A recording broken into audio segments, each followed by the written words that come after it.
From the Ministry of the Presidency in Georgetown, this is This Week with the President. Welcome to This Week with the President, a news magazine which provides you with an in-depth look at the policies, programs, and work of the President of Guyana. We are returning after a short break, and this edition will focus on the President's activities from April 30 to May 31st. In the highlights, President advances interests of small states at inaugural Arabic Islamic American Summit in Saudi Arabia. Guyana celebrates 51st independence anniversary. President warns against partisan interests taking precedence at the municipal level. And 31 women included in this year's national awardees list. Those stories and more on this week's program.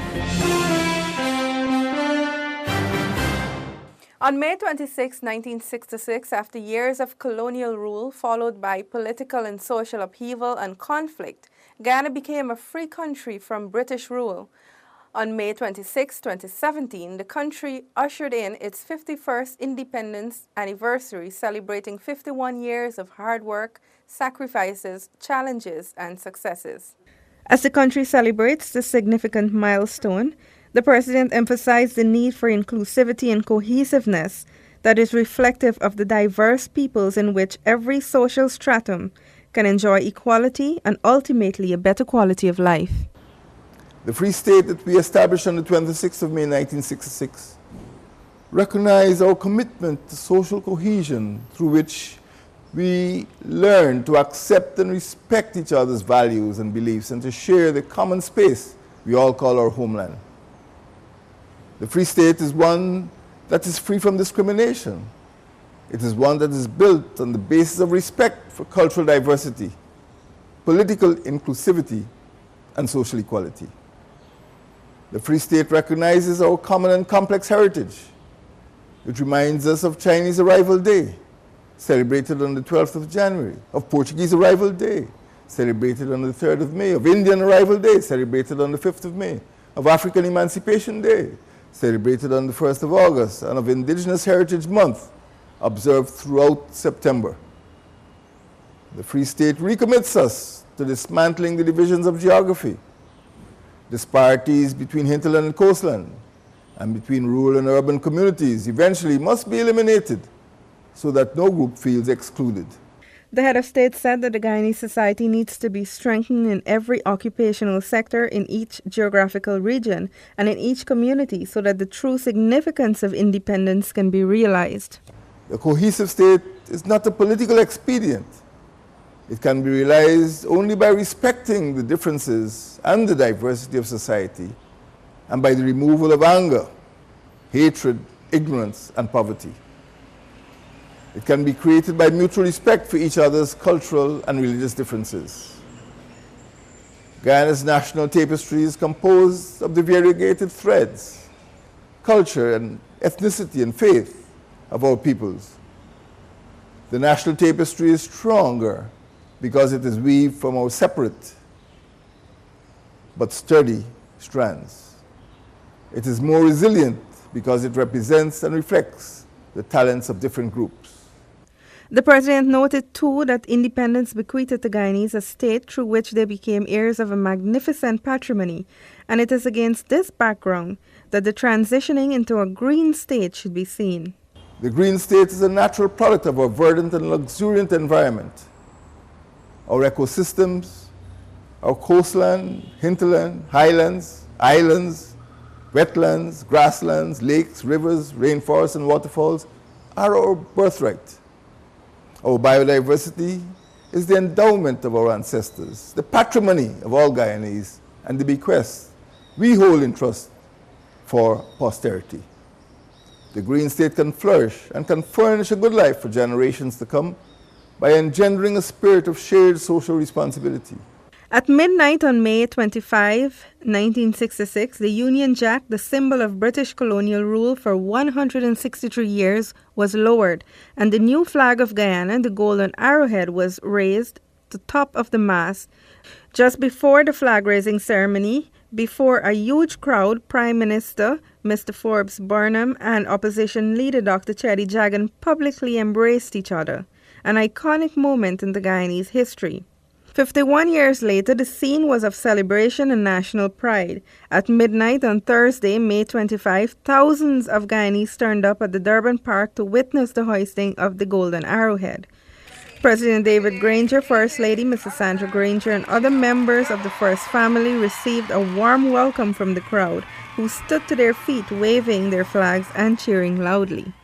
The medley of national songs, dances, and a fusion of drums showcased in all its glory Guyana's rich cultural mosaic.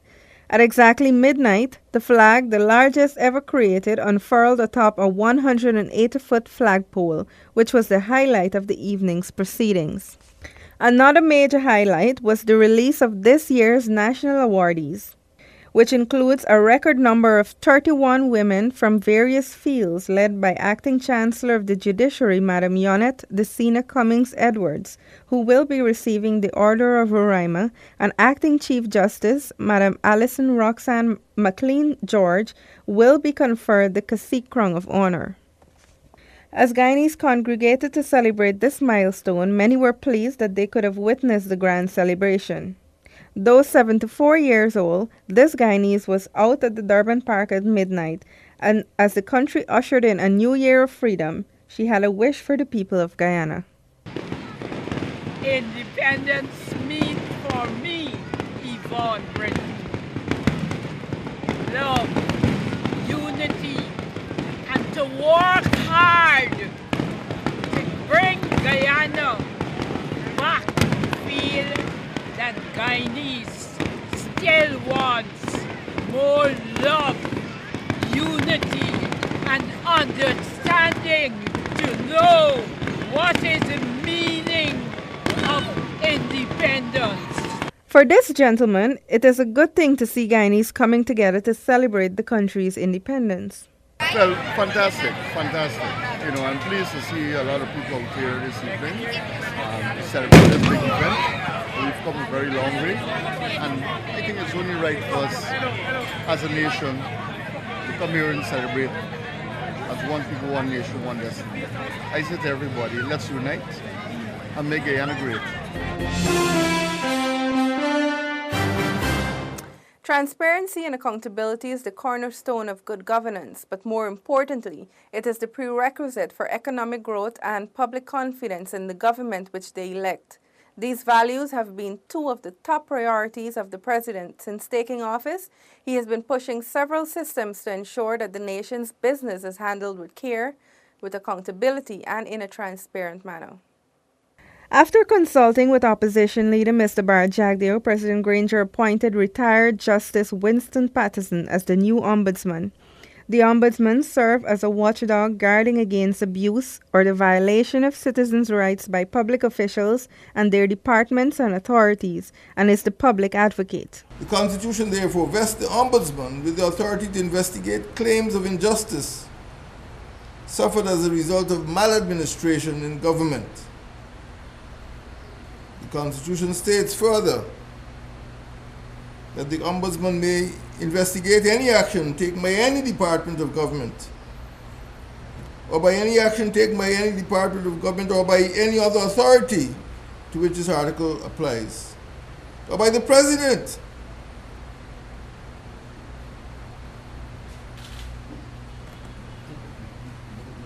Ministers, officers, or members of such a department or authority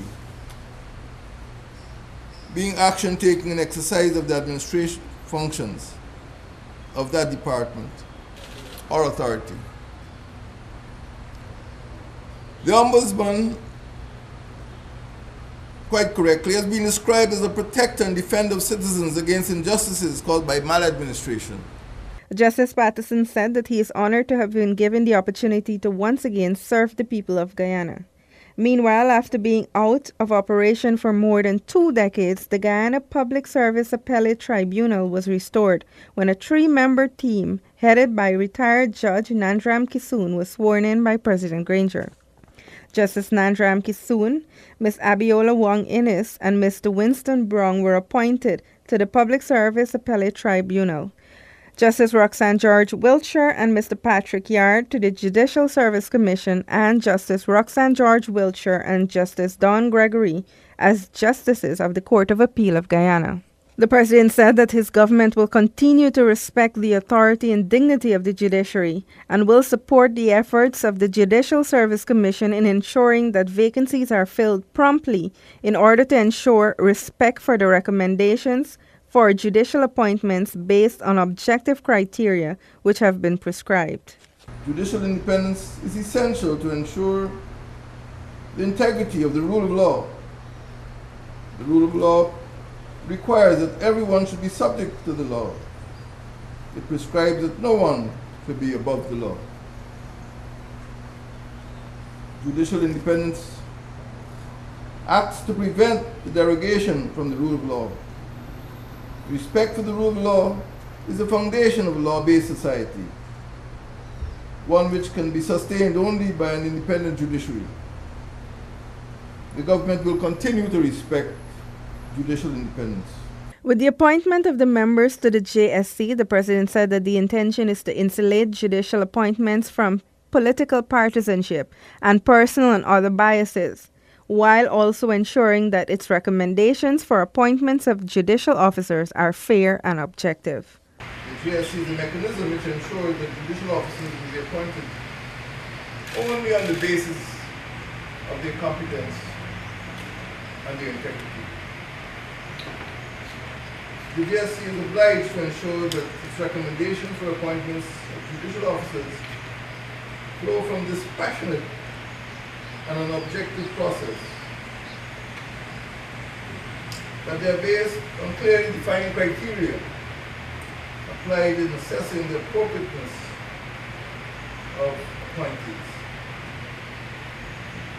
The JSC upholds the independence of the judiciary and ensures by its diligence that judicial appointees possess the attributes, that they embody the personal values which make them capable of resisting being influenced by improper partisan and personal interests. The President holds firmly to the view that the 9 municipalities which are established by the Constitution of Guyana must demonstrate to the people whom they have sworn to serve the values of representativeness, inclusiveness, and effectiveness, as he noted that there is no place for partisan or political interests and that the will of the people must take priority. The President was at the time delivering the feature address at the opening ceremony of the 2-day inaugural Municipal Conference 2017, which was held at the Marriott Hotel under the theme, Positioning Municipalities as Critical Partners in National Development. The head of state said that municipalities are responsible to their constituents who have elected them to office, and as such, the will of the people is paramount. He noted that they must exercise the authority which was given to them by the people in a democratic manner. But one of the well-known quotations is, "The rising tide lifts all of the boats." And when the tide rises in Anna, everybody will benefit. When the tide rises in Bartica, everybody will benefit. No matter how committed you are to one party, or one race, or one religion, or one family, there's no way you can succeed in politics if you put partisan and personal interests ahead of the popular will. Sooner or later, the people themselves will get fed up and remove you. The President told the municipal office holders that they cannot succeed in politics if partisan and personal interests are placed above popular will, as he reminded that they have been elected to serve by the people, and as such, performance will determine whether they are re-elected. The country cannot be integrated unless the regions themselves are integrated. The country is not a collection of municipalities. The country is a collection of regions. And I've always insisted that we have to see government not as a group of people going to cabinet every Tuesday, but we have to see it as 3 levels of administration. Speaking to his vision of having capital towns established in regions 3, 4, and 5, the president told the regional officials that a concerted effort is required to make towns thriving commercial hubs. In this regard, he noted that regional agricultural and commercial exhibitions can play an important role in developing these three regions, along with Bartica, Letem, and Mabaruma. So the capital towns that we're talking about are vital to the integration of those regions. They're not just running their little boundaries. They're not just administering a few streets and putting up street lights and closing down discos at 2 o'clock. They're concerned with the whole region. If you're in Bartica, how does the Arakuna communities in Kaikan and Parima, how does the Akawayo communities get their services? What happens when there's a pensioner at a Wariwanao in Region 9 who needs to collect the old age pension or has a query on the NIS payments? How are the people to be served? How do you get investment into your capital, into your region? How do you convert these rivers and savannas into a flourishing mini-state? You have to strengthen your tongues. The president said that people are looking to their municipalities for leadership and vision, and this must be provided. The president expressed the hope of seeing the capital towns becoming hubs for ecotourism, even as Guyana continues to pursue a green economy, with each town adding value to products they have, making them attractive for tourists. Speaking on the transition of Guyana to a green state, the president said that greenness is not a fad. It is about proper disposal of solid waste, pointing to the fact that improper disposal of waste leads to the emergence of diseases. However, for the vision of national development to be realized, he said that it is imperative that every citizen work together. President Granger last week attended the inaugural Arabic Islamic American Summit, which was held in the Kingdom of Saudi Arabia under the theme, Together We Prevail. The president used his attendance at the summit to support the position that terrorism is a transnational crime which requires a transnational response. The president, who is also the current chairman of the Caribbean Community CARICOM, also used the opportunity to advance the interests of small states with regard to their unique security challenges. The president said that global partnerships to combat terrorism cannot exclude small states, since conflict between and within such states or between a small states and other states can endanger the peace of all countries. He said that the majority of the states of the world can be described as small states, and as such, the world cannot be made secure without addressing the threats faced by those countries. As the current chair of CARICOM, the president said that the regional body is a willing ally in the just war against terrorism and extremism. He said, too, that Guyana welcomes the partnership being forged to combat the global scourge and alluded to the fact that small states must remain integral to all partnerships even as the quest for a more comprehensive global agreement on terrorism is pursued with resolve. President Granger said that the Arabic Islamic American Summit is a bold initiative that seeks new approaches to build effective security partnerships to prepare for, to prevent, and to protect citizens from the threat of terrorism and violent extremism. Now we take a look inside the president's diary. President Granger said that the protected area system will be implemented through a regionalized approach countrywide, with green regions being administered by green capital towns. This would therefore require every citizen to exercise stewardship over the natural patrimony of their region, even as the Protected Areas Commission is expected to be the engine of green growth as the success of the Green Agenda will be determined by the efficacy of the Commission's work. On May 24, the President attended the Protected Areas Commission's 5th anniversary celebration, where he highlighted the critical role of conservation and said that it ensures sovereignty over the country's national patrimony and is one of the means through which citizens can exercise control over their territory. Can you imagine Guyana without its mudlands on the coastland, without its hinterland grasslands, without its wetlands, without its highlands, without its islands and lakeland in the Essequibo, without its rainforests, its rivers and its waterfalls? What a barren, blighted and boring place. I won't be able to stay here.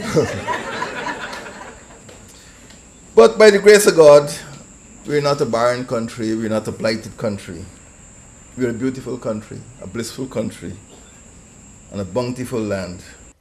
President Granger, who is the current chairman of CARICOM, said that the erection of the arch donated by Ansa McCall on the east coast of Demerara is the exemplification of a strong public-private partnership between the country and the company and epitomizes the friendship between two Anglophone CARICOM states, Guyana and Trinidad and Tobago, particularly as it relates to their commitment to cooperation within CARICOM.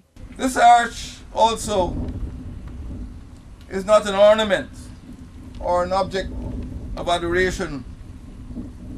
It is a shrewd industrial advertisement for Ansa McCall. It sends a signal to everyone who will drive beneath it that the Caribbean economy is vibrant. The Caribbean economy, like a rising tide, lifts all boats. What is good for one country is good for the entire community. What's good for Ansa McCall is good for Trinidad, it's good for Guyana, it's good for CARICOM. The head of state added that the arch is now a permanent and precious landmark of the national capital. On Friday, June 2, the President attended the farewell parade of Assistant Commissioner of Police and head of the Presidential Guards Unit, Mr. Brian Joseph, which was held at the Durban Park.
Presidency and Beyond this week, we'll take a look at the lighter side of President David Granger as he joined his former history lecturer at the University of Guyana, distinguished historian and humanitarian Sister Mary Noel Maniz, for the launch of her book titled Guyana and the Wider World, which features a collection of her essays and addresses.